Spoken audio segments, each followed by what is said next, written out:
You know, sometimes the most interesting things you can learn come from the simplest places. Oh, yeah, definitely. Like, what? Like today, we're going to be looking at a conversation that happens at the eye doctor. Okay.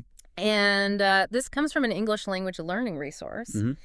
And it's kind of a basic conversation, but there's so much we can learn about how we talk about vision, For sure. common problems that people have with their eyes, and all the vocabulary that comes with that. Right. So it's kind of like a shortcut to being able to have a really good conversation about vision. Exactly. Yeah. Yeah, and not just memorizing words, but actually, like you said, understanding the nuances of how we use this language Yeah. when we talk about our eyes. Yeah. So, okay, the scenario is this.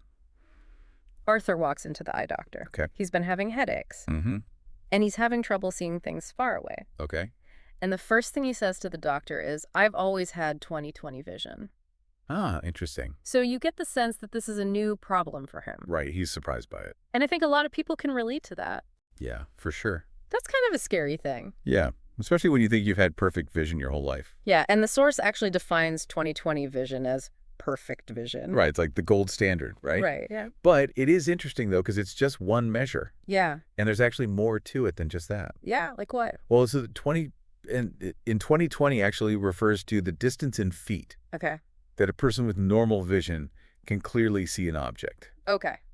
So 2020 means at 20 feet, you see what someone with typical vision sees at 20 feet. Oh, okay. So like it's a ratio. Exactly. Okay, I never knew that. Yeah, it's a little more technical than just like, oh, I have perfect vision. Yeah. I always just thought it meant perfect. Right, right. Okay, so before we even get into the exam room itself, Yeah. the source highlights 3 vocabulary words. Okay. So we've got struggle, which means to have a hard time doing something. Mm-hmm. So in this case, Arthur's struggling to see things far away. Right. We have blurry, which means something that's not clear. And prescription, which in this case probably refers to a prescription for glasses. Yeah, the note from the doctor to tell you what kind of lenses you need. Exactly. It's funny how that word can be for medicine or for glasses. Yeah, it's true. But the context usually makes it pretty clear what you're talking about. Yeah. I guess unless you're at the eye doctor and you also need like allergy medicine or something. Well, then it could be confusing. That's true, actually, yeah. All right, so we're in the exam room now, and Arthur tells the doctor, I've been having headaches, and I've been having a hard time seeing things far away. Right. He lays out his symptoms. Yeah, and he also mentions again that he's always had 20/20 vision. So he's definitely emphasizing that this is a change for him. Right. It's interesting how he instinctively connects the headaches and the vision problems. Yeah. It makes you realize how all of our senses are connected, Mm-hmm. and like a problem in one area could actually be a symptom of something else. That's true. You know, it's not always straightforward, Right. which is probably why going to the doctor can be so complicated sometimes. Yeah, absolutely. Like a puzzle. So right away the doctor says, well, it sounds like you might be farsighted. Okay, so making an initial assessment just based on what Arthur's described. Right, and I think a lot of people hear the terms farsighted and nearsighted, Right. but they might not really understand what they mean. Yeah, it can be a bit confusing. So can you kind of break down what it means to be farsighted? Sure. So the source tells us that farsighted means you can see things that are far away, clearly, Okay. but things up close appear blurry. Okay. And this happens because the way the eye is shaped, the light is actually focusing behind the retina Okay. instead of directly on it. Interesting. So that makes close-up objects look out of focus.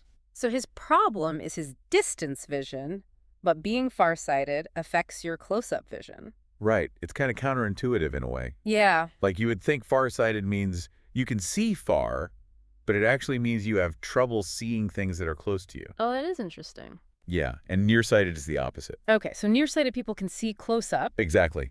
But they have trouble seeing things far away. Okay, so the doctor might be on the right track with Arthur. Right, it seems like it. So now we move on to the classic part of the eye exam. Oh, the eye chart Yeah. with all the letters and symbols. Yes. I always hated that part. Me too. I felt so much pressure. Yeah, especially when they get smaller and smaller and smaller. You're like squinting, trying to make them out. And you're covering one eye. What was the worst? It's so awkward. Right. So Arthur covers his left eye first, Okay. gets ready to read the chart, and Well, he can't make out any of the symbols. Oh, no. He even thinks that one is a question mark. He's guessing. Yeah. And another one, he says maybe it's a peace sign. Oh, my gosh, you really can't see. I know. And make out, the source defines as being able to see clearly. Right, like to distinguish what something is. Exactly. And he can't do it. This actually reminds me of that famous optical illusion. Which one? The one where it's like a dress, and some people see it as blue and black, and some people see it as white and gold. Oh, yeah, yeah. Like it's the same image, but people perceive it differently. Right. It's kind of like that with Arthur and the eye chart. Yeah, he's seeing something completely different than what's actually there. Exactly. Mm-hmm. And I think that just goes to show how complex our vision really That's is. a good point. It's not just about clarity. It's about how our brains interpret the information our eyes are receiving. Yeah, that's a good point. And sometimes our brains can even trick us. Right. So after Arthur kind of bombs this eye chart test, Yeah. the doctor says, "Wow, Arthur, you're as blind as a bat." Okay, so pretty straightforward diagnosis there. Yeah, and that's such a common phrase. Right. But I think it's worth taking a minute to really unpack what it means. Yeah, for sure. Because we use these idioms all the time, and sometimes we don't even think about what they really mean. Right. So the source tells us that blind as a bat actually means you can't see well at all, Okay. which of course is an exaggeration. Yeah. Because bats aren't actually blind. Exactly. They use echolocation. Right, they can see by using sound. Right. But it's just a funny and colorful way to say that someone has really bad eyesight. Right. It paints such a vivid image. It does. It's so funny how that phrase is so common, even though it's not actually true. Yeah, it's one of those things that just stuck, I guess. And Arthur agrees with the doctor. He says, yeah, I know my vision is really blurry at times. So he's definitely aware of the problem. Yeah, so now that the diagnosis is out there, Right. what happens next? Well, the doctor tells Arthur to head over to the other room and pick out some frames Okay. while he fills out Arthur's prescription. Okay, so pick out here just means choose. Exactly, like pick out your favorite frames. And the prescription are the instructions for the lenses. Right, so the doctor's going to write down exactly what kind of correction Arthur needs for his glasses. So this is where things get a little funny. Oh, what happens? Arthur, with his blurry vision, Oh, he walks toward the bathroom. instead of the frames. Okay. Yeah. Oh, no, that's hilarious. No, it's like classic sitcom humor. It is, and you know what? It's actually really relatable, too. It is. Like, we've all had those moments where we're a little disoriented or we can't quite see clearly, and we end up in the wrong place. That's so true. Maybe not the bathroom, but you know what I mean. Yeah, for sure. It's just a funny little reminder that we all have those moments. Okay, so the source highlights two really interesting and useful English phrases from this conversation. Okay, I'm curious. So the first one is, what seems to be the problem? Right, which the doctor uses at the very beginning Exactly. when Arthur first walks in. Mm-hmm. So it's like the classic opening line for any doctor's appointment. Yeah. What brings you in today, kind of thing. Exactly. And the source says that this phrase has some common variations. Oh, like what? You could say, what seems to be the matter? Okay. Or what seems to be the trouble? Right, so they all basically mean the same thing. Right. They're just slightly different ways of asking what's wrong. And it's polite, too. Yeah, it's not too direct. It's a good way to start a conversation about a problem. And the second phrase that the source highlights is head on over. Oh, yeah. When the doctor tells Arthur to go to the other room. Right, and the source points out that the head-on part of this phrase can be combined with other prepositions. Okay, so it's not just head on over.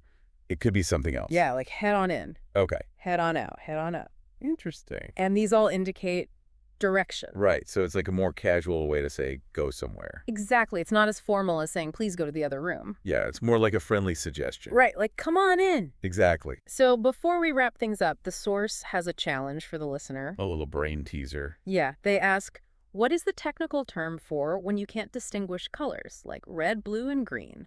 Ooh, that's a good one. Yeah, and they encourage the listener to find the answer on the comments page. So they're not giving it away right here. Nope. It's a good way to keep people engaged. Yeah, and it makes you think about vision in a different way. Right, because it's not just about seeing clearly, it's also about color perception. Exactly. So many different aspects to it. Okay, so let's do a quick audio review of all the vocabulary we've covered. Okay, let's see if I can remember it all. Okay, so we had struggle, which means to try very hard. Mm-hmm. We had 20/20 vision, which is that perfect eyesight. Right, where you can see at 20 feet what someone with normal vision sees at 20 feet. Exactly. That's a mouthful. It is. Okay, what else? Make out, which means to see clearly. Right. Farsighted, which means you can see things far away more clearly than things that are nearby. And that's because the light focuses behind the retina. Right. And then, of course, the classic idiom, blind as a bat. Which means you have really poor vision. Okay, you ready for a few more? Hit me. Okay, vision itself just means the ability to see. Hmm. Blurry means not clear. Well, okay. Pick out means to choose. Right. Prescription is the written instructions from the doctor. For medication or glass. And seem to be means appears or is. Okay, I think I got all of them. Awesome. This is like a vision vocabulary crash course. Yeah, it is. But it's good. It's helpful. Yeah, hopefully by now everyone feels like they could walk into an eye doctor's office and have no problem understanding what's going on. Yeah, or at least they'll be able to impress their friends with their knowledge of vision terminology. That's always a plus. Right. Okay, so just to recap, we followed Arthur through his eye exam. Right.